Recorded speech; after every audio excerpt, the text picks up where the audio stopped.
बहुत सारे लोगों को आपने देखा है कि 40 या 50 के बाद कुछ हेल्थ समस्याएं, हेल्थ प्रॉब्लम्स आने लग जाते हैं।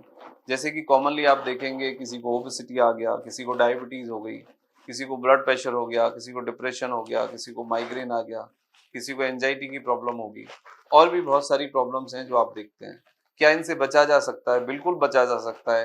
40 या 50 के बाद जो आपकी पेट की बीमारियां हैं या दिमागी शारीरिक भावनात्मक जो प्रॉब्लम्स हैं उनसे बचा जा सकता है, बिल्कुल बचा जा सकता है। लेकिन आपको अपने खान-पान में, अपनी सोच-समझ में, अपनी लाइफ़स्टाइल में बदलाव करना होगा। यदि कुछ बेसिक बदलाव आप कर लें, तो इस 50 के बाद या 40 के बाद आपको कोई तकलीफ नहीं होगी। आप ना केवल बीमारियों से बच बच सकते हैं, बल्कि आपकी जो एनर्जी है, जो आपकी स्ट्रेंथ है, जो आपकी वाइटैलिटी है एज़ ए ह्यूमन बीइंग, उसको भी आप सस्टेन कर सकते हैं। But there is need to understand some basic things. देखो होता क्या है, जो हम यंग एज में खाना खाते हैं, सबसे अनफॉर्चुनेट ये है कि उम्र बढ़ने के साथ भी हम वो ही खाना उतना ही खाना खाते रहते हैं, बल्कि और ज़्यादा हम कैलोरी ऐड कर देते हैं। देखो यंग एज में क्या होता है, हमारा ब्लड का सर्कुलेशन, जो हमारी हार्मोन्स की रिक्वायरमेंट है, जो हमारी मसल्स की रिक्वायरमेंट है, जो हमारे ब्रेन की रिक्वायरमेंट है, वो अलग होती है। और जैसे जैसे उम्र बढ़ती है ये फिर डिक्लाइन हो जाती है, दूसरी चीज़ों की आवश्यकता ज़्यादा पड़ती है। तो सबसे पहली बात तो ये है कि आप अपनी कैलोरी को समझिए। यदि आप कोई बहुत ज़्यादा फिजिकल वर्कआउट नहीं करते हैं तो आपको लगभग 1800 कैलोरी बिल्कुल सफिशिएंट है। मतलब यदि आप बहुत ज़्यादा कोई हैवी वर्कआउट नहीं करते तो आप नॉन वेज, एग और कोई भी एक्स्ट्रा प्रोटीन बाहर से मत लीजिए। आप नेचुरल फूड लीजिए, कोई भी मल्टीविटामिन, कोई भी सप्लीमेंट, कोई भी स्टेरॉइड मत लीजिए, क्योंकि आपको इन सब की कोई आवश्यकता ही नहीं होती है।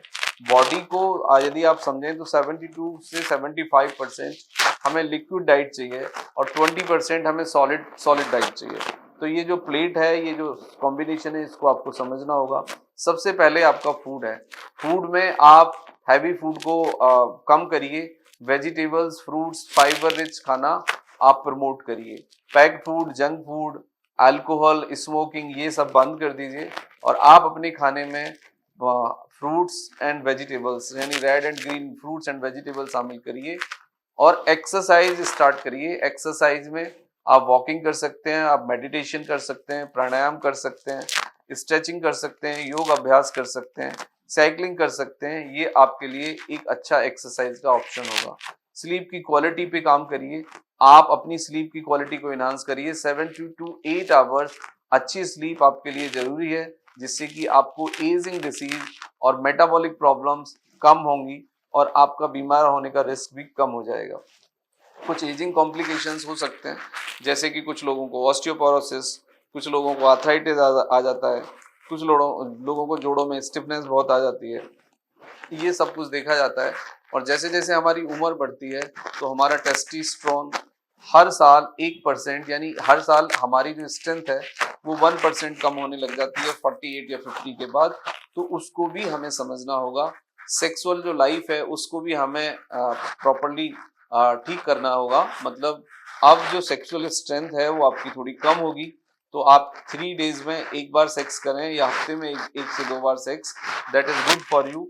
लेकिन आपको फोर प्ले वाला टाइम, इमोशनल पार्ट, जो सेक्स से पहली एक्टिविटीज है उसको बढ़ाना होगा।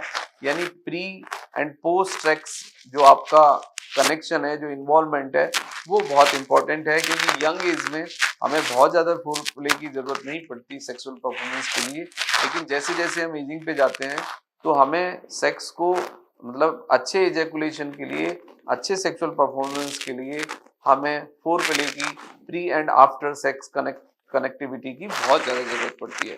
तो उसको आप इस तरह से रखिए।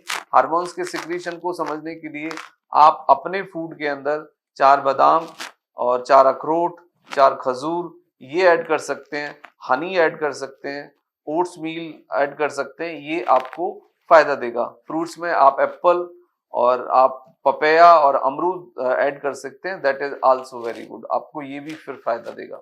मेटाबॉलिक एक चेंज आता है आपको।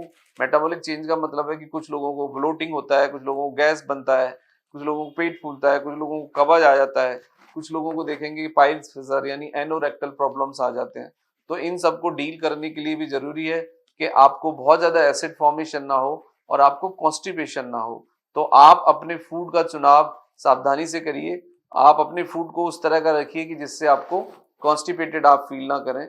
यदि आपको कॉन्स्टिपेशन नहीं होगा तो ओबेसिटी नहीं आएगी, ओबेसिटी नहीं आएगी तो फैटी लिवर नहीं होगा, और यदि फैटी लिवर नहीं होगा तो आपका uric acid, cholesterol, diabetes, blood sugar, BP ये सब नहीं बढ़ेंगे, और आप एजिंग जो कॉम्प्लिकेशंस आते हैं और जो डिसीज होते हैं उनसे भी बच सकते हैं। बट आफ्टर 50 और 40 you need some change in your food, in attitude, in lifestyle, तो फिर आप बीमारियों से भी बच सकते हैं, और यदि आपको कोई तकलीफ हो गई है तो उसको भी ठीक करने में आपको मदद मिलेगी।